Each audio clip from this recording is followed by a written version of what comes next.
হরে কৃষ্ণ। আজ আবার একটা কৃষ্ণা কনসার্স বার্থডে নিয়ে চলে এসেছি। এখানে প্রভু মাতাজি দেখো লুচি বানাচ্ছে, যেহেতু বার্থডে স্পেশাল ভোগ ভগবানকে নিবেদন করা হবে। আর আমি চলে এসেছি ভগবানকে ভোগ লাগানোর জন্য। তো দেখি বার্থডে স্পেশাল মেনুতে আজকে কী কী আছে। বার্থডেটা কিন্তু আমার ভাই বেটির ছিল। আমার দাদার মেয়েও, তো ও আমাদের বাড়িতে ক্লাস করে, তাই আমাদের বাড়ির সমস্ত ভক্তদের নিয়ে নিজের বার্থডেটা সেলিব্রেট করেছে। এই দেখো কেকের মধ্যে ওর নাম লেখা। একটা চকলেট কেক আনানো হয়েছিল, পুরোপুরি পিওর ভেজ। তাছাড়াও যেটা ছিল সেগুলো হচ্ছে কি লুচি, আর ছিল ছোলার ডাল, আর ছিল পায়েস, আর ছিল লাড্ডু। তো ভোগ লাগানো হয়ে গেছে, তাই জন্য আমি এখন ভগবানকে একটু ধূপ দেখিয়ে দিলাম। আর ধূপ দেখিয়ে তারপরে ভোগ সব নিচে নিয়ে যাব।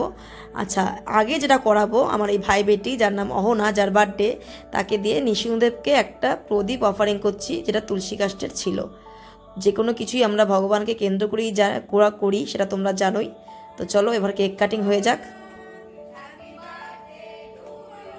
কেকও ভগবানকে ভোগ লাগানোই ছিল, একটু আগে দেখালাম।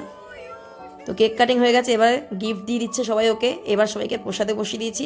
এইভাবেই আমরা আমাদের বাড়ির সমস্ত ভক্তদের বার্থডে হোক বা যে কোনো স্পেশাল ডে হোক, ভগবানকে কেন্দ্র করে খুব আনন্দের সহিত পালন করি। হরে কৃষ্ণা।